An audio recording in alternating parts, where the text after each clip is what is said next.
CAA देश का कानून है, इसको कोई रोक नहीं सकता और हम सीएए को लागू कर रहे हैं। हमें बहुत खुशी है आज के बहुत दिनों के बाद, जैसे हम बंटवारे के समय कट गए थे, अभी दोबारा हम भारत की माता के अंदर जुड़ गए हैं। मोदी जी का धन्यवाद, उसने हमें नागरिकता दी, हमें बहुत अच्छा लगा।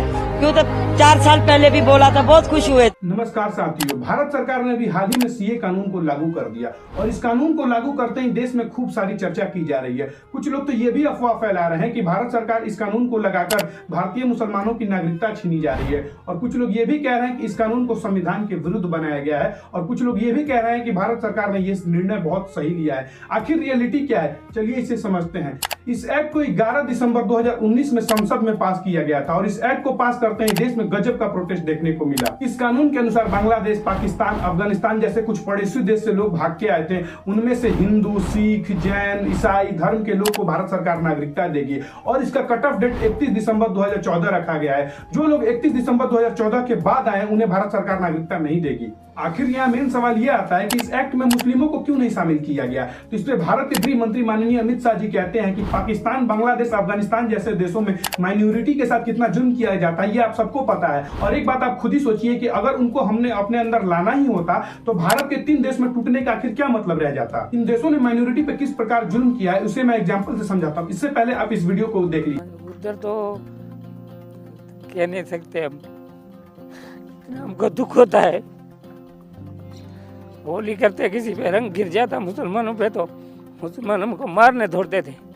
जब पाकिस्तान इंडिपेंडेंट हुआ था ना मेरे भाई, तो यहाँ पे लगभग 30 से 40% माइनॉरिटी थे।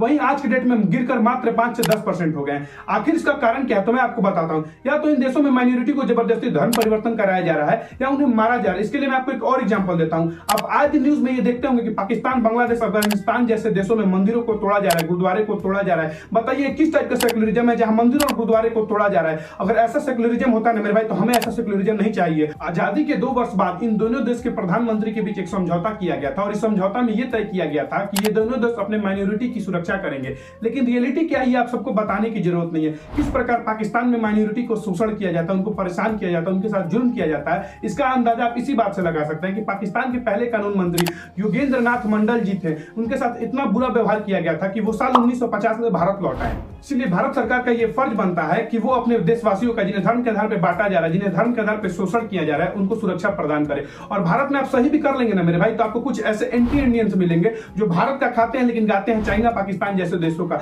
ये चाहते हैं कि भारत कई हिस्सों में टूट जाए और ऐसा ही सीए के भी केस में हो रहा है। सीए के नाम पे ये ऐसा अफवाह फैलाया जा रहा है, इससे भारतीय मुसलमानों की नागरिकता चली जाएगी, भारतीय मुसलमान खतरे में है। चलिए इसे भी हम डीप में समझते हैं कि आखिर सीए है क्या। बेसिकली ये कानून सिर्फ नागरिकता देने का कानून है, ना कि इससे नागरिकता छीना जा रहा है। इसकी माइनॉरिटी को और विशेषकर मुस्लिम भाइयों को भड़काया जा रहा है।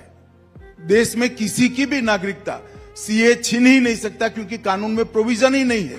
सीए जो शरणार्थी आए हैं पाकिस्तान और बांग्लादेश से धार्मिक प्रताड़ना के कारण, उनको नागरिकता देने का कानून है और मैं मानता हूं इसमें किसी का विरोध नहीं होना।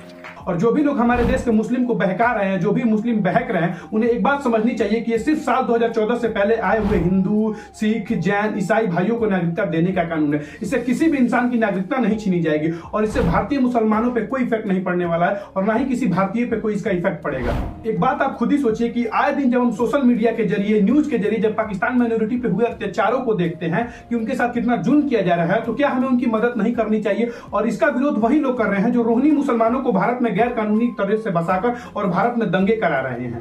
लेकिन यहाँ मेन सवाल ये आता है कि हमें सीए के जरिए नागरिकता कैसे मिलेगी। तो चलिए इसे भी हम समझ लेते हैं। सीए के जरिए नागरिकता लेने के लिए सबसे पहले हमें ऑनलाइन आवेदन करना पड़ेगा और हमें यह बताना पड़ेगा कि हम भारत में किस वर्ष आए हैं। उसके बाद गृह मंत्रालय के जांच पड़ताल करने के बाद हमें सीए से नागरिकता मिल जाएगी। विपक्षी दल सीए पर राजनीति कर रहा है, वहीं ओवैसी इसका जमकर विरोध कर रहा है। ये गलत कानून है, भारत के आईन के खिलाफ है, मजहब की बुनियाद पर बनाया गया है। इसलिए मैं आपसे कहता हूं कि ऐसे नेताओं को 2024 लोकसभा इलेक्शन में ऐसे जबरदस्त जवाब देना ताकि ये भारत को नहीं तोड़ पाए। आई होप मैंने इस वीडियो से सीए क्या है, सीए से हम भारतीयों पे क्या इफेक्ट पड़ेगा, सीए से हमारे देश के मुस्लिमों पे क्या इफेक्ट पड़ेगा, इन सभी सवालों का जवाब दे दिया। ऐसे आपको क्या लगता है आप हमें कमेंट करके जरूर बताइएगा। अगर हमारा प्रयास आपको अच्छा लगा हो तो इस वीडियो को लाइक और चैनल को सब्सक्राइब जरूर कीजिएगा ताकि हम आपके लिए ऐसी और इंटरेस्टिंग वीडियो बनाने के लिए हमें मोटिवेशन मिलता रहे। तब तक के लिए जय हिंद, जय भारत, धन्यवाद।